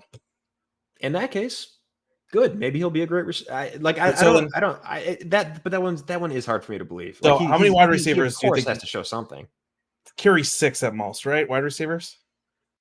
I mean, I guess you could somehow stretch it to 7 when 2 of them are return guys, basically. But probably 6.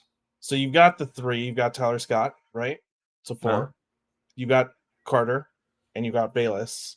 So 7 would be stretching it if you want to keep Collins. I don't see it. That's what I'm saying. I don't think he has a way onto the team, but the way is that Vilas is Vilas, and they've had enough. And I don't know yet. I don't know what I'm rooting for. I don't really think we need Colin Johnson. No, but it'd be cool. I mean, that was a good game. It was a good game. It was fun. It was fun. It was fun. A lot of receivers have been fun in the preseason, and they get and they make the team, and we're all really like, oh damn, awesome, this dude made the team, and he's cut by week. Or they don't. So there was an injury. Yeah, or they don't. The ones that don't, yeah. And we've had a lot of those. I feel like the training camp heroes with the Bears. Mike Hass. Man, there's this dude out of Kansas. I can't remember his name. He had my ass. Mike Hass. My ass. Yeah, your ass. All right, let's move on. Let's go. Let's any other thoughts on the wide receivers? I gotta remember that dude out of Kansas' name at some point, but no other thoughts. All right, before we go on to quarterback. Well, here's a thought. Awesome fucking room. Best receiver room we've ever had, most likely. Oh, by far. Yeah, I mean, there was Brandon Marshall. Okay, no. Brandon Marshall and Alshon Jeffrey up there, but we never had a third like this. I will say that's two very good wide receivers, though. Yeah. Let's not forget how freaking good Brandon Marshall was. Yeah. But DJ and Allen and now Rome. I mean, damn. It's exciting. It's I can't wait, man. I can't wait. If things go wrong, they are by far the least likely to be the culprit. All right. So let's do you have any thoughts on this? Do we do like overall thoughts on the tight end room? Do we want to talk about any of those before we touch on quarterback? Do we do overall thoughts on the running back room? I don't really have any. I just want to make sure we've completed the whole before we move on to Caleb. Tight end room I think is above average. Running back room I think is average-ish. But they could probably turn it into slightly above average if they do it correctly. I just don't really trust them to do it. Offensive line I think is average, but some downside in my mind, and maybe some upside. We'll see. Let's go on to Caleb. My one thought is please stay healthy. I want to see it. That's it. Let's get through the preseason. I want to see you stay healthy for most of the season so I can actually see it. That's all. Because you and I are both big believers in okay, it's Caleb. Like, I don't think we think he's gonna bust. I think we know what we've got for the most part, and it's gonna be fun. Probably, but we also I don't think we can necessarily trust ourselves. We understand. We understand that there's like some room for like stupidity here on our thoughts. Yeah. But it's also where I come back and I say the one thing that could really fuck this season is he gets hurt before the year starts. I've been knocking on wood like all off season long, being like, just get through this healthy, please. I want to see you fully healthy and playing with these guys. I want to see the wide receiver room get through fully healthy. I just need if it happens, please at least give me a few games of film to be able to watch and enjoy and be like, oh my God, this is what we've got. Because I want to see it. I want to see it so goddamn bad live in season, etc. So that's where I go, knock on wood. Let's just make it healthy, man. That's all. So he didn't play the Hall of Fame game? Cool. Don't care. Sorry. Just get there, please. Yeah, I'm not even sure I want him to play the next game. Honestly, I don't know. If our offensive line is the way that it is right now with all the injuries, no, I don't. Yeah, I don't. I've been kind of dreading the Caleb part because I don't want to break down Caleb Williams. It's not fun to do for me, honestly. Because we did it with Fields before, and I didn't. Again, we were kind of dumb about it. Yeah, I didn't watch much film with Caleb. I think we specifically leaned on other people for this reason. I just didn't want. I knew he was going to be our quarterback, and I just didn't want to put myself in that position. Yeah, so I did previously. I'll try to hit on a couple of Caleb related things. I've probably already said this, but I was reading an article by Dan Meyer or whatever the fuck his name is. Dan Wiederer? Yeah. And it was about Meyer. Come on, bro. I know his real name. Okay. They're going over the plan they have in place for developing Caleb. A bunch of the Caleb stuff, or a bunch of the Keenan Allen stuff that I was talking about, I think actually came from that article. Mm-hmm. Good article. And I think if I recall correctly, Wiederer was one of the guys who was really negative on Fields, and people got mad at him, and well, he was right. And he's not like that with Caleb at this point. I have some fat ass fingers, so I gotta stop. Look how big my fucking fingers are. Jesus. Go on. Oh. I lose weight. Let's compare. Other side. We'll stop here. But I got little sausage fingers too. I want to spend the entire time like doing that Mean Girls scene where never watched a movie. Are you out of your fucking mind? No, I haven't watched a movie, dude. Ever seen Mean Girls? No. I refuse to. It's one of those things where I refuse to. I have a couple things that I refuse to watch. Because people bring it up all the time. You're a huge misogynist. Yes, I hate women. No, God. Clip it. Like that. Put it on the social. No, I got it. Yeah, it's something. It's one of those things where everybody always quotes. So it's like, all right, since I haven't watched it yet, I'm just gonna be that asshole who never watches it. I mean, at this point, it's 20 years later, and the humor's like probably aged poorly for somebody who's watching. You'd be shocked at how often it comes up still on like some of the podcasts I listen to. No, I know. I'm saying. I mean, it was about to be brought up on this podcast, but you haven't seen it. But I'm saying, I rewatched it probably 2 weeks ago, weirdly, and it still held up because I knew the parts that were coming. But if you're watching it the first time, the humor probably doesn't even hold up. So, like, honestly, don't watch it. Who cares? There we go. I love it though. I'm just saying, there's a scene where they're all up in the mirror. The girls are in the mirror, and they're all like criticizing parts of their bodies, and they look at Lindsay Lohan, and like she's new, like she doesn't really understand girl culture or whatever. And so she says, like, I have bad breath in the morning because she's like feels pressure, like, oh, I have to say something. So that's what we're doing just now. Just like, oh, my fingers are so dainty. Anyway. Yeah, it's really good when I have to explain the movie to somebody who's never seen it, and then when you have to explain a joke to someone. There was barely any payoff, even if you had seen it. Anyway, with Caleb, getting back to that. So Weeder at one point though does something that annoys the shit out of me, and it's the percentage of first round quarterbacks that have hit. Wait, hold on. The Giants scene.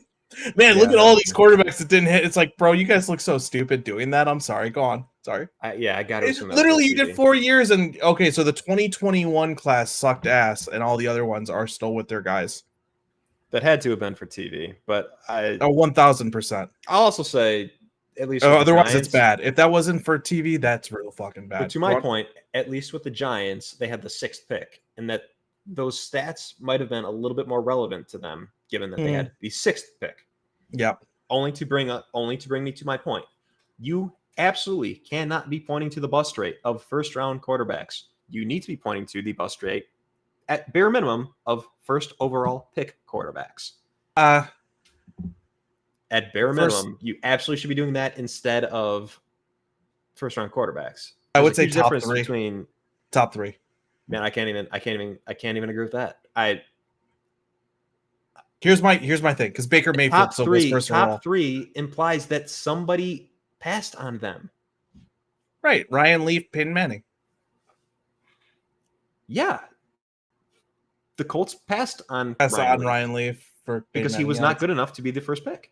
Yeah, I think the first, if that's fair. This maybe doesn't apply for every position.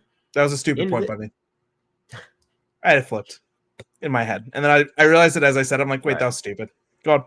But if they hadn't, then I got to point that out. They would still be relevant. I'm saying they have their pick of every quarterback. If somebody doesn't pick them, that indicates some flaw in them as a prospect compared to a quarterback that does go number 1.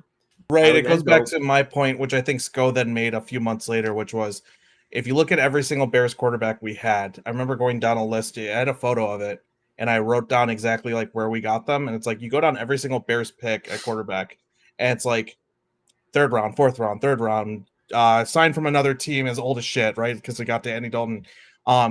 Rex Grossman was the 6th quarterback picked in that draft. Mitch Trubisky was the only one that was like the first quarterback off the board, right? We had our pick of the 3. We fucked up. Yeah. But like you go through it, and it's like, we didn't have a pick of the litter. We typically picked the fucking runt that wasn't picked by anybody else. The runt of the litter. I will say to my point, Mitch Trubisky, if we want to say, all top 3 picks, well, there's a huge difference here because consensus number 1 overall. I know where you're going there. Yeah. If Myles Garrett, if everybody says Myles Garrett is the best player in that draft, then that is a fatal flaw that Mitch Trubisky has compared to a typical quarterback who goes number 1. Yeah, it means we're kind of, Blake Bortles, another one. He was the first quarterback pick. Here's the one issue you have with that one example is nobody saw Patrick Mahomes and said, holy shit, he's the best player on this draft. That's an issue. That is an issue. You have to admit that that's an issue, but it's not the issue that you're trying to get at here, which is like when what you're trying to say, and let me put it in terms that I would see it is, when you know the guy is the best in the draft at quarterback, and basically every team is saying, yeah, the Bears are going to go get Caleb, because why the hell would you not go get Caleb? You are right? picking him, or you are trading to somebody who's going to pick him. Exactly. Bar none. Yep. Typically, it's the guy. Now, people are going to point to this is the example I should have used: C.J. Stroud versus Bryce Young. Yeah, it's not. This isn't.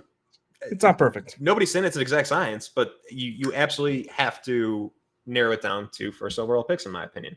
Then I would go a step further and say you have to narrow this one down to, and this is maybe getting a little anecdotal. You actually have to narrow this down to quarterbacks who everybody knew was going to be the fucking first pick for at least 2 years of his college career. The guys who we were waiting until they were eligible so somebody could finally pick them. That's true. And if he hadn't fucked up his hip, and if Joe Burrow hadn't had a historical season, he probably would have gone first overall. Would have been there. He's in that conversation. Yeah. And, maybe we can consider him a bust. I'm going to be clear. I agree with all of your points. I've made them before on Twitter on a very long thread. I remember. I've also made them specifically. I don't think we've said this on here, so I just want to be clear that the bust rate of somebody like Caleb Williams does exist. It's nowhere near as high. Jameis Winston is maybe the best example I could think of. If you consider, you should consider Jameis a bust. But he also wasn't awful. And that's like the best example that we have. Like, you cannot be talking about Baker Mayfield. I don't think you could be talking about Bryce Young. You can make the argument, but I don't think you could be talking about Bryce Young in this conversation. I don't think you can. You can't be talking about Joe Burrow or Cam Newton, guys who worked out, but they're not in this category of quarterback. You're talking about Andrew Luck. You're talking about Trevor Lawrence. You're talking about help me out here. Do you want to know? Do you want to know Peyton Manning? Peyton Manning. Yeah. Do you want to know what you should have? Eli Manning. You said Andrew Luck already, right? Yeah. There's more. Stafford, I'm pretty sure was in that. I'd say tier below, but ish. Yeah. No, you're saying. We could just anybody who ever got used the word label generational, which like Stafford would be a tier below that. Yes. If you're saying going to the season, we're tanking for X. Yeah. That is the list of guys that I think. Then you got to tank for Tua. Okay, fine. Yeah, but there were some circumstances. But sure, let's throw Tua in there. And also, Tua is not a bust. He's just not. No, he just got a contract. So opposite. Hey, he's getting paid $50 million a year. So according to the Dolphins, he's not a bust. Now, I don't know how much I agree. I wouldn't call him a bust at all. Adam.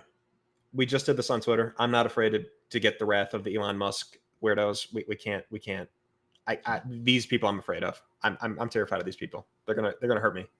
Oh yeah. Okay, fine. We'll stop. Sorry, Tua is great. He's great. Love him. No flaws. No. Been phenomenal. Tua, we love you. Long road to the point that Caleb is actually unlikely to not work out. Can we must be cautiously optimistic at best, though, because it's still an exact science. But these dudes usually work out. I would be worried about Caleb's getting granular. His pressure to sack as a junior was not very good. It was very good as a sophomore when he won the Heisman. Behind it, offensive line. Pretty sure was it good at Oklahoma as well? Freshman year? So I believe it was good. Yeah. Yes.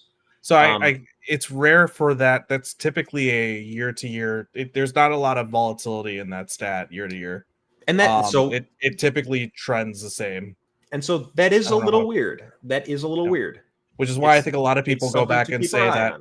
Yep, it's a product of his defense and him needing to win, and you see it on film. I think very different. So. Yeah, I think so. But we also, for you and I both for objectivity's sake and for not getting our hopes up sake, I think we need to have in the back of our mind that is a little weird that happened, and behind what could potentially be an offensive line that could be problematic. Yep, and I want to restate that could be an issue. I want to restate that my opinions on Caleb, because I refuse to watch the film myself for reasons stated. My opinions on Caleb's film are from people I trust. It's like the Nate Tysons of the world. I'm going to trust it, not the idiots. They're from a bunch of national guys and like Star Kyle Orton. Yeah, I mean, this is statistical analysis for. I think you went to SCO a lot more than I did. I don't know how much I went to SCO. SCO 8. SCO 8. It's cool. I like him. Even I disagree on things. The 8. Mm-hmm. As far as Caleb goes, his work. No, he was. I mean, he had some great shit. Put him up there. Put it up there with any national guy. Yeah. Yeah. I mean, I watched. Caleb, and I agree. I think there's reasons, explanations behind a lot of his some of the negative stuff that happened. He also was great. Like he didn't. I don't know if he got any Heisman. He was last year. Objectively great. You know what pisses me off? Should have. Yeah. You know what pisses me off? He needs to hold on. He needs to take care of the ball better. Like 5 interceptions, I think, in his career, or was it last year? Like, hell yeah, down that shit. Yeah. I think he had a little bit of a fumble issue, but not that bad. Like, not the same fumble issue we've seen more recently. It's not a Daniel Jones fumble issue, right? So it's like, man, I see that shit. I'm just like, just tell me you didn't watch him without telling me you didn't watch him, right? So, nice boxers, by the way. Or were those your shorts? I put on my boxers. Shoot. This is what I wear to the bar. Like I can't do sweatpants. Yeah. It's usually that. All right. The other thing, Caleb, blah, blah, blah, blah, I was thinking. Let's wrap up our Caleb thoughts. We've been on him for objectively too long. I mean, he's the whole thing. Kinda. In terms of stuff that can go wrong, there's going to be yellow ball moments. There always will be, but I think, I do think he falls more on the Mahomes spectrum of things. Just he just has the tools to make those throws. We talk about I don't see throws that he makes where it's like, oh, he's not going to be able to get away with that in the NFL. Whereas you would have said that about Zach Wilson quite a bit. Yeah, we did say that about Zach Wilson quite a bit, and pass it back to both of us for seeing that coming. That's not the case, Caleb. Like, you know what hold on, sorry, I gotta say, you know what I hate about Zach Wilson is my early tweets about him in October and November, where I'm like, oh, he could be a late first round guy. I'm hyped about this because you're seeing some of it, and all of a sudden he becomes like a top 3 quarterback, and I'm like, no. So I have tweets out there that are pro Zach Wilson because I'm sitting there like, he might be there at 20 something. Yeah, it's also I also say it kind of was easy to get tricked by him without diving into the film Zach Wilson wise. No, anyway, let's this obviously is not a Broncos now podcast. So let's and last thing I'll say about Caleb is the demeanor is great. Like one of the crazy things that they say that I'm not going to get into it, but some people I don't want to get into it. To that as a bad thing, but everything that we can see is like this is exactly the demeanor that I want out of. He's been phenomenal. Quarterback. He's been so fucking awesome. There's still people who fucking shit on him, man. I'm like there are Bears fans that still shit on him, and I'm just like, come on, guys. Like he's been ready for this moment for like 10 years, and it's just like, did he do actual like heavy media coaching? Like he's so good. He did. Oh no, he did. There's I know he did some, but it's like, how is he this polished? It's I don't know. I mean, he did. But it's not even just that, man. The Caleb Care stuff he's already doing on the South Side. One of the guys who talked just straight up shit about Caleb all throughout the offseason was part of the Justin Colton. I'm not gonna be pro Justin. I don't mind that. You're one of the guys who then came off on Caleb on your TikTok talking about the painting nails and how you don't want him, et cetera, et cetera. He sent him a jersey because of the fact that the jerseys from Fanatics was taking too long, right?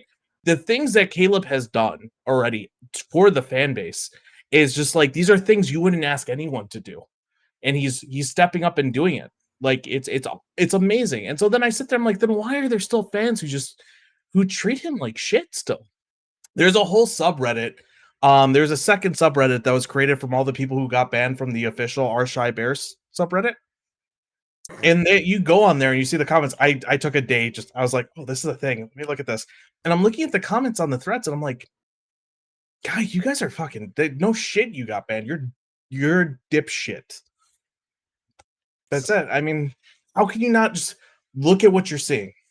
Be objective about it. Stop being emotional about it. Back off. Right? And it's like they just bought into it so hard. It bothers me to my core. So I'm going to vent about it really quickly. That's it. Yeah. So I want to say I just wanted to point out the reasons that like Caleb could fail, because like he could. It would suck. It would be genuinely heartbreaking. It could happen. I do not expect it. I think statistically the odds are very high, and there's nothing that you see on film, and it's definitely nothing that you could get out of his personality that would lead you to believe. You know, when you juxtapose his personality to like Trubisky more than anything, like that guy was a fucking moron. Like he would talk about leadership in the corniest way that like I'm reading books and I'm gonna like try to like be a this, and it's like, bro, shut up, just play quarterback. You fucking learn how to throw a fucking pass. Like Caleb's like he's been thinking about this for like 10 years. It's crazy. So yeah, I mean, you know, my thoughts are he's the first overall pick of the draft, and people have been waiting for him for 2 years, and it's cool as hell that our team's the one that got him. And if it goes sour, you know, luck of the draw, why. But it's probably not gonna happen. So all I'm gonna say again is please stay healthy. That's it. It's like I want to see it, man. I just want to see it so fucking bad that the only thing I care about is you staying healthy, you getting on the field, and you playing and allowing me to watch it. That's it. Okay. Now I do think we've wasted a lot of breath on backup quarterbacks already on this podcast, but I'll restate. I'm not even sure that Bagent is one of the top 64 quarterbacks in the league. I mean, I was watching them play Houston, and Case Keenum's coming off the bench. He's the third string quarterback. Like, damn, that's a quarterback room.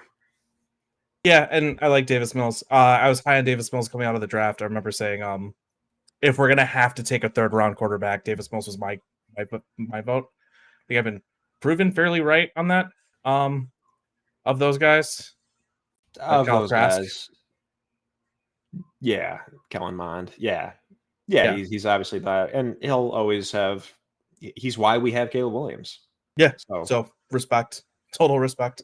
So glad to see he looked pretty good, right? I'd rather have him as a backup, I think, at this point. But yeah, I mean, hey, Brett Rypien looked. Yeah, I'm not. I mean, let's be honest here. He was one of the worst quarterbacks I've ever seen. A lot of it was, I mean, he showed some very nice play, but then a good couple of the explosives were, I'm just gonna rip this back shoulder to Colin and hope he goes up and gets it, and he went up and got it. It's nice. Yeah. In season when he's played, it's Jonathan Quinn level bad almost for my old heads. Jonathan Quinn. Again, they're going up against third stringers, so like I'm not gonna sit here and say, oh my God, that was great. I know. I just, man, Brett Rypien is really bad. Nothing is going to convince me otherwise until he has a single good moment in the NFL. My plan was not to go to the backup quarterbacks anyway, because again, I want to focus on people who will actually play. Obviously, injury will get those guys on there, but I'm talking about like people who will play not because of injury. Well, your whole worry with Caleb was he might get hurt, and a part of that would be, I mean, that's not the main thing, but could we possibly survive with Bagent? And the answer is probably not. No. Do we then reach out to Ryan Tannehill and say like, hey, we got an opening for the rest of the season? Maybe that's how you do it. That's how you do it. Yeah. I don't think you need to have them on the roster now. You wait until you need to reach out. Yeah. But it's worth mentioning. We mentioned every other goddamn. We talked about Kellen Johnson for a little while, for God's sake. I mean, we gotta at least say their names. Yeah, that's fair. Anyway, go ahead. We're wrapping up. What else? What else you got? No, I think let's talk about the offense as a whole. Shane Waldron, so here's what I will say too. I liked what I saw from Shane Waldron during the preseason game. I thought, and I know it's very basic offensive install, right? We're not seeing a lot of plays, and they're not going to show their hand anyway, even if they had a lot of things installed.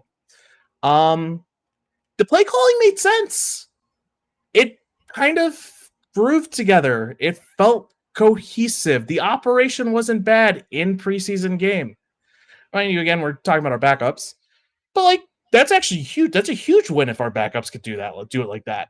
No, like, do you agree? Like, I think typically your backups are going to be the guys who look the shoddiest. Like the fact that they can make the operation look so clean, like for a preseason game, both of those teams looked well coached, right? I think it was a pretty fun game. Yeah. Like, and I think a lot of that has to do with the fact that it wasn't sloppy as all hell. Typically, preseason games are sloppy as shit. That was it. So I will say, like, let's talk a little bit about Waldron and the offense overall. What I've seen from Waldron in, granted, one game in a practice, I'm excited. Yeah, I think it'll be cohesive. Let me just throw that out there. I've always been pretty excited for Waldron. People, say that he struggles, some like third down and red zone type stuff. I think he got so much of that was criticism. He got a little criticism for sequencing. But the fact of the matter is, early last season, he was like on a fairly short list of guys who were thinking like, oh, this might be a good head coach potential hire. It's like that he's our offensive coordinator now is pretty exciting. Mm-hmm. And I would say also, free from the shackles of Pete Carroll is a big thing. Like this is his show now. And I'm excited to see it. Preseason's preseason. You're not busting out any of the real good stuff, but yeah, it'll flow together nicely. I agree. And then I offense as a whole, I think I'll play your game a little bit. If the offensive line can stay healthy and doesn't just turn into straight ass somehow, right? I think this might be, if it's not here, I'll say this. It'll be close to one of the best offenses we probably have seen on the Bears. Right? I mean, just going over everything we've talked about outside the offensive line being that big concern for so many obvious reasons. We should have high expectations, I think. Yeah. Even when I bring up the Panthers, if there's a Panthers, it could be us. That's but like they also scary shit weapons, bro. That's the other thing. Don't you think I was probably going there? Backing up. No, I didn't. I don't know. I said even if that's leading to a positive. Go for it. Shoot. Well, you said stepping on your feet. Stepping on your feet. You said it already. And again, to be clear, there doesn't have to be a Panthers offensive line situation. But if there is one, the dark thoughts in my head say, it kind of seems like that might be us. Even if so, like Adam Thielen would be like competing with Tyler Scott to be a receiver 4. Yeah. So it's a totally different situation. It's still going to be it's going to be functional. It's almost impossible for it not to be. And the upside is obviously last year's Texans level, right? Mm-hmm. But like that's probably the upside. So could it be higher? Maybe. Yeah. So I think right now, positives. I mean, excited. I think the revamp. This is an offense that looks nothing like it looked 2 years ago, and that should have been easy to do, right? But the amount of the gap between them is so gigantic that it is actually impressive what we've built, and that's exciting. Little luck based for sure, but definitely. Yeah, you need a lot of weird things to happen, like I don't know, the Chargers wanting to move off of Keenan Allen and taking a 4th for him, right? Like that, and also then not replacing him with their number 5 draft pick. Yeah, for us to then get Rome. The Chargers basically needed to do. Chargers basically handed us our number 2 and 3 receivers that we're super excited about. Exactly. We needed Davis Mills to toss up a crazy Hail Mary, and for the Panthers to be the ones to say, hey, we'll trade with you and we'll take a rookie quarterback and give you our best wide receiver while we do that, and not have anything for him to throw to outside of I want to say the corpse of Thielen, but Thielen was actually pretty decent, so I'm not going to be that much of a dick. But like a very old Thielen, Adam Thielen, for them to then give us the number 1 overall pick, et cetera, et cetera. There's a bunch of luck. A lot of luck, but it is a drastic change, and it's fantastic, and I'm super excited. So, all right, I think closing thoughts. I think we've given our closing thoughts. So, it's Adam, it's Kevin. It's been Virginia's DMs. Bye.